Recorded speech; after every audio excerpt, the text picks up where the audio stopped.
Okay, picture this. What would happen if we took an ordinary, everyday car, hauled it all the way up to the very edge of space, and then just let go?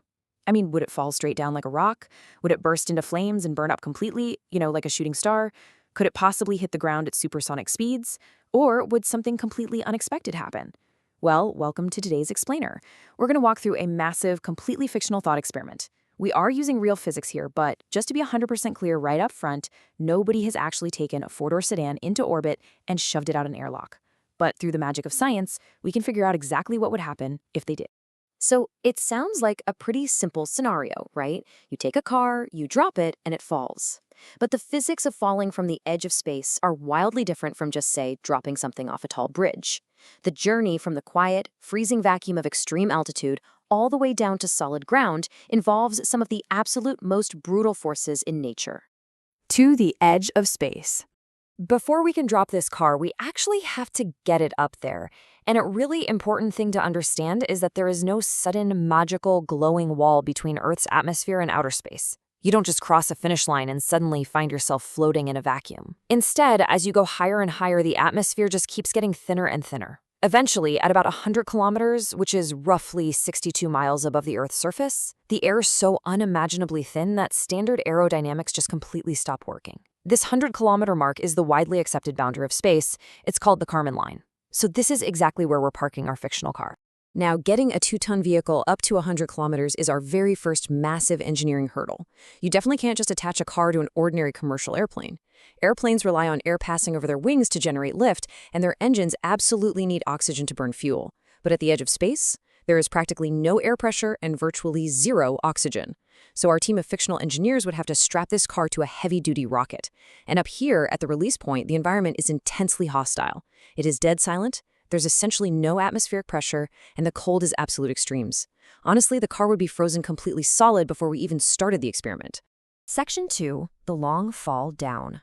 So, the rocket has brought our frozen, totally ordinary car up to 100 kilometers. The doors are locked, the engine is off, the clamps release, the car is free. So, what happens first? Well, gravity is absolutely still pulling the car toward the Earth, even way up here. But it doesn't just vanish in this instant blur of maximum speed.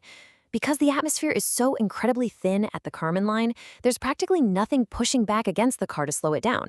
But it still takes time for gravity to accelerate a mass this heavy. It actually starts with this really slow, eerie tumble, just gradually picking up speed as it starts its incredibly long descent.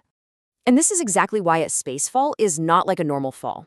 If you drop a rock off a balcony, it pretty much just goes straight down through air that has a relatively constant, thick pressure. But a spacefall is a whole different ballgame.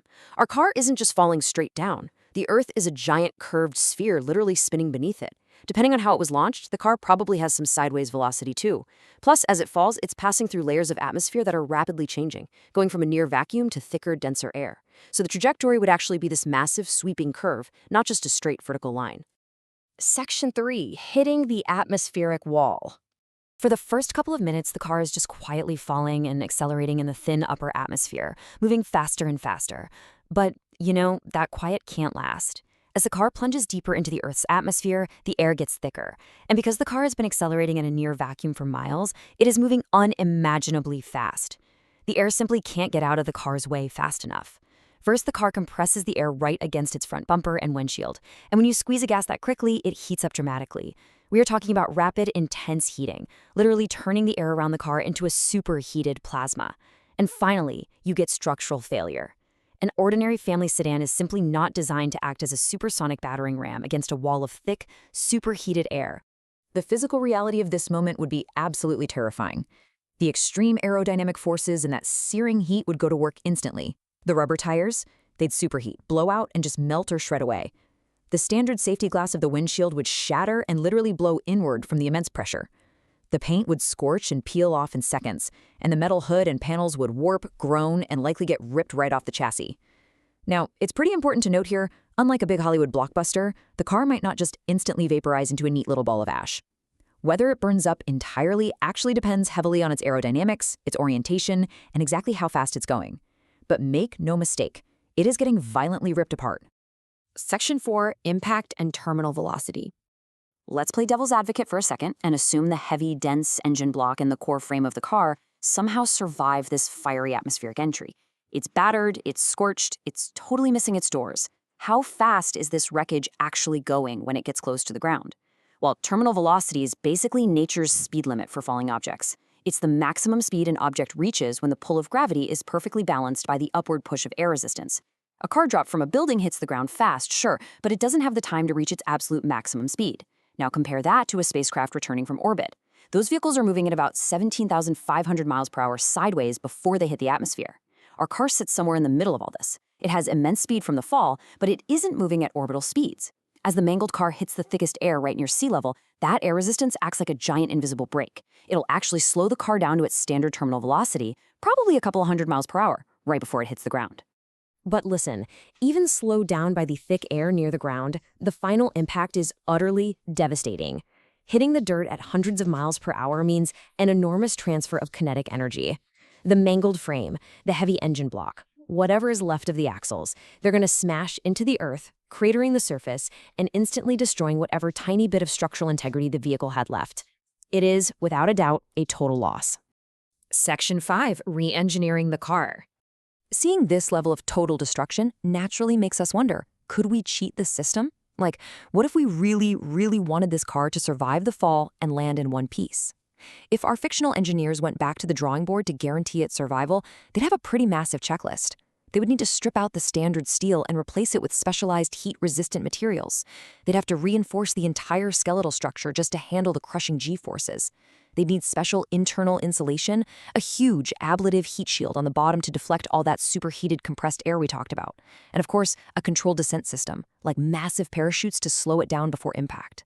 But here is the real catch. Once you do all of that, you haven't really dropped a car from space anymore.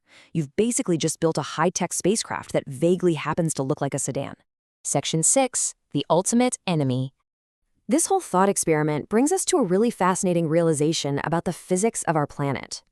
The biggest misconception people have when they visualize falling from space is that the fall itself, the gravity, is what destroys the object. But that is entirely wrong. Gravity is just the engine. The atmosphere is the real enemy. If Earth had absolutely no atmosphere, the car would just fall silently, continually speeding up until it's smashed into the ground. But because we have this thick blanket of air, a vehicle moving extremely fast through dense atmosphere experiences enormous, violent heating and mechanical tearing forces. The air itself literally acts like a concrete wall when you hit it at those kinds of speeds. So, to summarize the final result of our Grand Explainer experiment today, if you let an ordinary car slip from the edge of space, it goes on an incredibly chaotic journey. It starts freezing cold in incredibly thin air. As gravity pulls it down, air resistance rapidly increases.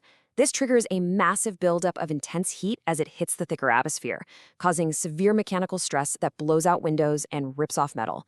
And whatever surviving, scorched piece of metal is left will suffer a highly dangerous, high-energy impact with the ground. It would absolutely, positively not survive in anything remotely close to its original condition. So, the next time you're looking up at a shooting star, remember, you aren't just watching a rock fall. You are watching it lose a violent, fiery battle against the very air we breathe. Which kind of makes you wonder, if the atmosphere is that incredibly destructive to things falling in, what kind of immense, crazy engineering does it take to safely push humanity out? Let us know what wild what-if experiment we should tackle next in the comments, and we'll see you in the next explainer.